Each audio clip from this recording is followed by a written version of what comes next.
बिहार विधान परिषद की 10 सीटों के लिए नामांकन प्रक्रिया पूरी हो चुकी है।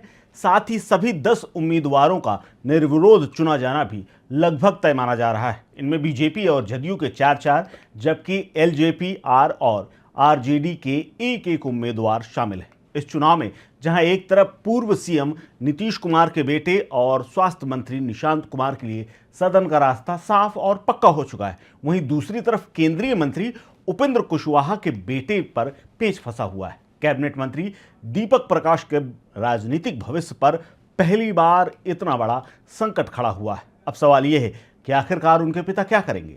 क्या वाकई में मंत्री बने रहेंगे या दीपक कुमार को इस्तीफा देना पड़ेगा? दरअसल नीतीश कुमार की एंट्री, दीपक प्रकाश पर संकट, नीतीश कुमार और दीपक प्रकाश की राजनीति पर यही एक सबसे बड़ा ट्विस्ट है। निशांत कुमार की राजनीति में एंट्री, दीपक प्रकाश की बाहर होने की स्थिति, यह अपने आप में बताती है कि बिहार की राजनीति इस वक्त किस राह से गुजर रही है। दरअसल दीपक प्रकाश दूसरी बार मंत्री बने हैं। पहले नीतीश कुमार की 100 दिन की करीब सरकार में वो मंत्री रहे, उसके बाद निशांत कुमार ने भी शपथ अब ले ली है।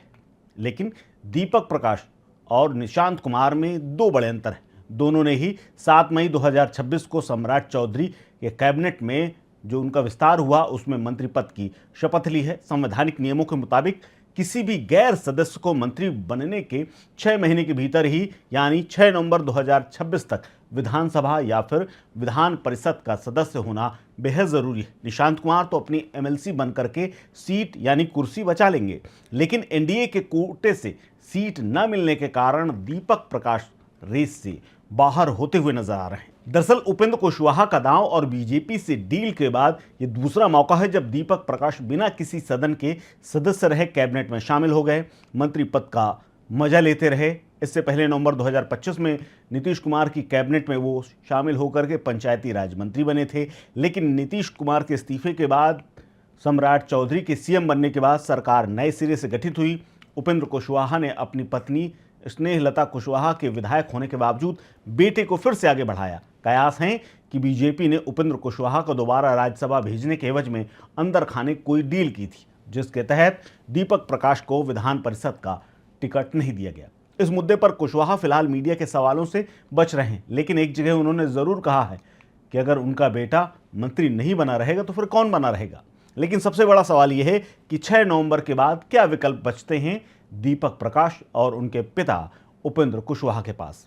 फिलहाल राज्यपाल द्वारा मनोनीत की जाने वाली सीटें मार्च 2027 में खाली होंगी और बीजेपी अपनी सुरक्षित बांकीपुर सीट विधानसभा, जहां से नितिन नवीन के इस्तीफे के बाद जो सीट खाली हो गई है, उस पर उपचुनाव में दीपक प्रकाश को मौका नहीं देने वाली नजर आ रही है। स्थिति ऐसी है वो इसलिए क्योंकि 6 नवंबर 2026 के बाद दीपक प्रकाश का मंत्री बने रहना असंभव है। ऐसे में मजे हुए खिलाड़ी उपेंद्र कुशवाहा के पास दो ही व्यवहारिक विकल्प बचते हैं, या तो वो पहले पत्नी को मंत्री बना दें या फिर कोई दूसरा रास्ता खोजें।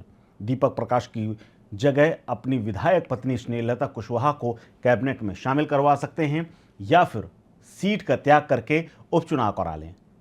पत्नी स्नेहलता कुशवाहा से विधानसभा सदस्यता की इस्तीफा दिला करके और उस सीट पर होने वाले उपचुनाव में बेटे दीपक प्रकाश को मैदान में उतार दें। हालांकि ये होना असंभव लग रहा है, क्योंकि इतना बड़ा जोखिम एक सिटिंग विधायक को उतार करके अपने बेटे को उसी सीट से लड़ाना और वहां पर जीत हासिल कर लेना, ये अपने आप में बड़ा चैलेंज है। क्योंकि जनता वाकई में दीपक प्रकाश को स्वीकार करेगी या नहीं, ये अपने आप में देखने वाली बात होगी। लेकिन दीपक प्रकाश का जो मंत्री पद है वो 26 नवंबर के बाद खतरे में नजर आ रहा है। हालांकि बिहार की राजनीति में कब क्या हो जाए कोई नहीं जानता, लेकिन दीपक प्रकाश के भविष्य को लेकर के ये साफ पता चल रहा है कि 26 नवंबर तक तो सब कुछ ठीक है, लेकिन उसके बाद क्या होगा इस पर हमारी नज़र रहेगी, क्योंकि बिहार की राजनीति में कभी भी कुछ हो सकता है और उपेंद्र कुशवाहा जैसे मजे हुए राजनीति के खिलाड़ी कब किसके साथ दांव कर जाएं कोई नहीं जानता है। फिलहाल इस खबर को लेकर के आप क्या सोचते हैं, शेयर कीजिए अपनी राय, अपना ओपिनियन हमारे साथ। आप देख रहे हैं स्टेट मिरर।